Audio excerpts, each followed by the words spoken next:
Allegations నిజంగా నేను ఇందులో ఇన్వాల్వ్ అయి ఉంటే గిన నేను ఎక్కడికైనా రావడానికి సిద్ధం.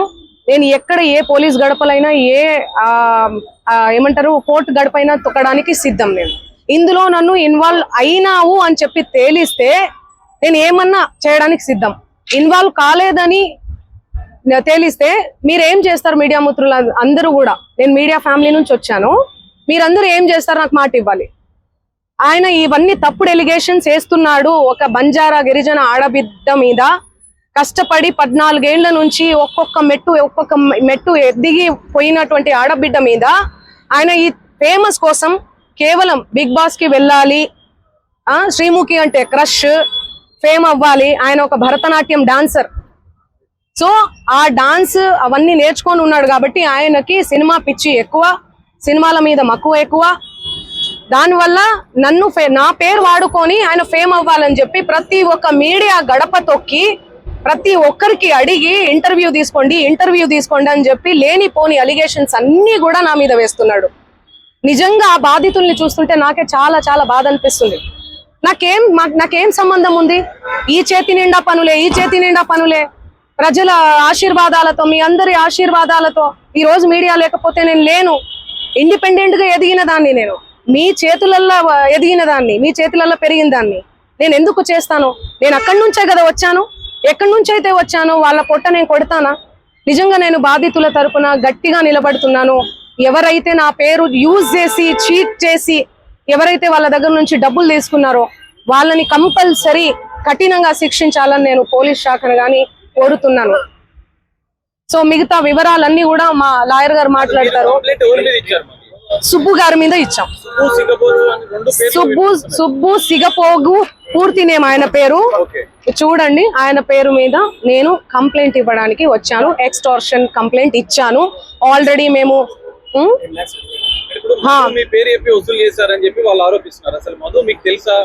నా మీద ఎవరెవరో ఆరోపిస్తారండి. ఎవరెవరో వస్తారు, ఫోటోలు దిగుతారు. మీరు దిగరా? ఇంతకు ముందే దిగిరు. మీరు దిగరా? ఎవరి సెలబ్రిటీ స్టేటస్ లో ఉన్నాను. నేను సెలబ్రిటీగా ఏ రోజు ఫీల్ అవ్వలేదండి. సెలబ్రిటీగా నేను ఫీల్ అయ్యి ఉంటే ఈ రోజు ఈ 14 ఏళ్ల జర్నీ కొనసాగేది కాదు, ఎక్కడో ఆగిపోయేదాన్ని.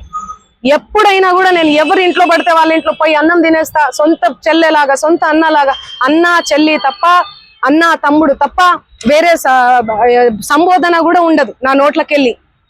సో ఎందుకు ఇంతలా బదనాం చేస్తున్నారో నాకు అసలు ఏం అర్థం కావట్లేదు. ఎంతో మంది నాతో ఫోటోలు దిగుతుంటారు, ఎంతో మంది ఇంటికి పోయి భోజనం చేస్తుంటాను. అదే చెప్తున్నా, ఫేక్ ఎలిగేషన్స్ అని చెప్తున్నా నేను. అందుకే కేసు పెట్టాం మేము.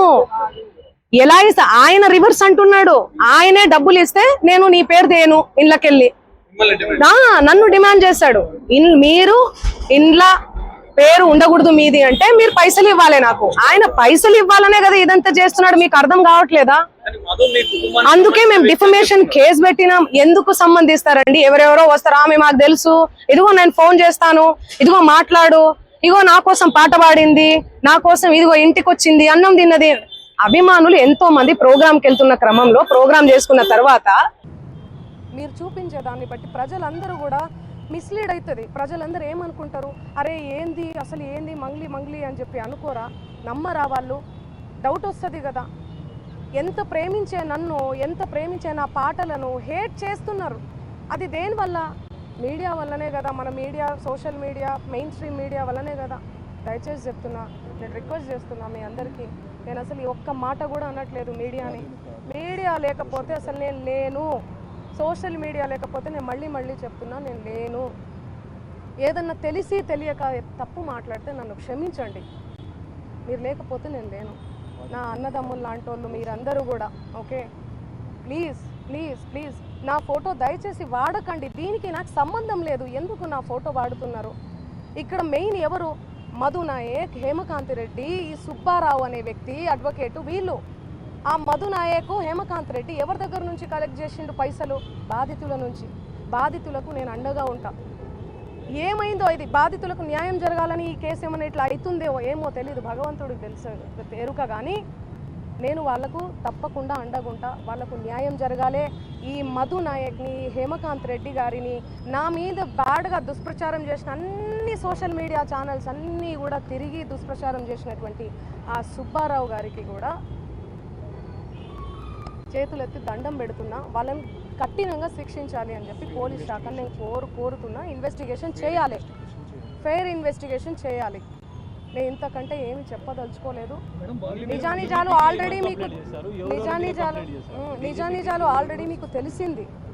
దయచేసి చెప్తున్నా, థంబ్నెయిల్స్ చాలా పెయిన్ఫుల్గా అనిపిస్తున్నాయి, చూడలేకపోతున్నా. మా నాన్న, మా అమ్మ, మా ఫ్యామిలీ చాలా క్షోభకు గురవుతున్నారు. నాకు మా నాన్న అంటే చాలా ఇష్టం. చూడండి, చిన్నప్పటి నుంచి నేను మా నాన్న స్టోరీ చెప్తే మీరే ఏడుస్తారు. చిన్నప్పటి నుంచి నేను మా నాన్నను కాపాడుకుంటూ వచ్చిన నేను. ఎవరికైనా కూడా ఎమోషనే అమ్మా నాన్న అంటే. మీ ఫ్యామిలీలు కూడా మీకు ఉన్నాయి. మీరు చూపించేదాన్ని బట్టి జనాలందరూ కూడా తప్పుదోవ పడుతున్నారు, తప్పుగా అర్థం చేసుకుంటున్నారు. నన్ను తిడితే మీకు ఇష్టమా? మీ ఇంటి ఆడబిడ్డ లెక్క కదా నేను, చెప్పండి. మీరు పెట్టేదాన్ని బట్టే కదా వాడు తిడుతూ ఉంటారు వాళ్ళు కింద. అసలు వాళ్ళకి ఏం తెలుసు? ఏం మాట్లాడినా కూడా అసలు గాడిద మీద కూర్చొని పోతే అసలు గాడిద మీద కూర్చొని పోతుంది అంటారు. కింద నుంచి పోతే అసలు ఎందుకు ఎడ్డమంటే తెడ్డమంటే ఎడ్డం. దయచేసి చెప్తున్నా, నేను రిక్వెస్ట్ చేస్తున్నా, ప్లీజ్. ఎమోషన్ అయిపోతున్నా చాలా. నేను తప్పకుండా బాధితుల తరపున ఉంటా, నిలబడి ఉంటా. 100% బాధితులకు న్యాయం జరగాలి, వీళ్ళను కఠినంగా శిక్షించాలి, అంతే. నిందితుల మీద ఇప్పటివరకు మీరు కంప్లైంట్ చేయలేదని ఆరోపణ ఉంది. ఇప్పుడు డీజీపీకి ఎవరెవరి మీద మీరు కంప్లైంట్ చేశారు? మేము ఆల్రెడీ నార్సింగ్లో 23వ తారీఖే మేము చేసాము. సుబ్బారావు గారి మీద చేశాము, అండ్ వీళ్ళ మీద కూడా చేశాము. ఎవరైతే వినండి, ఎవరైతే నా పేరు చెప్పుకొని పైసలు వసూలు చేసిర్రో వాళ్ళ మీద, మధు నాయక్ మీద, హేమకాంత్ రెడ్డి మీద, సుబ్బారావు గారి మీద, అందరి మీద వేశామండి మేము. అందరి మీద. దానికి సాక్ష్యం మేఘరాజు. చూడండి, ఈయననే ఇచ్చి వచ్చాడు కూడా, కంప్లైంట్ ఇచ్చి వచ్చాడు కూడా. దయచేసి చెప్తున్నా, వినండి. ఈరోజు అయితే చెప్పండి. డీజీపీ గారికి, డీజీపీ గారు, అడిషనల్ డీజీపీ గారు రమావత్ మధు, చూడండి, రమావత్ మధు అండ్ సుబ్బు సిగపోగు అండ్ హేమకాంత్ రెడ్డి, ముగ్గురు మీద ఫెయిర్ ఇన్వెస్టిగేషన్ కోసం నిజానిజాలు తేలాలే. పాపం ఆ బాధితుల పైసలు తీసుకొని ఏడబెట్టిర్రో కూడా వీళ్ళు తెలియదు. సో అందుకని మేము ఇచ్చాము. బినామీ అకౌంట్లు ఓపెన్ అవ్వాలి. థ్యాంక్ యూ సో మచ్ అందరికీ. Thank you so much. నేను మళ్ళీ నా పాటతో వస్తాను, ఓకేనా? Thank you.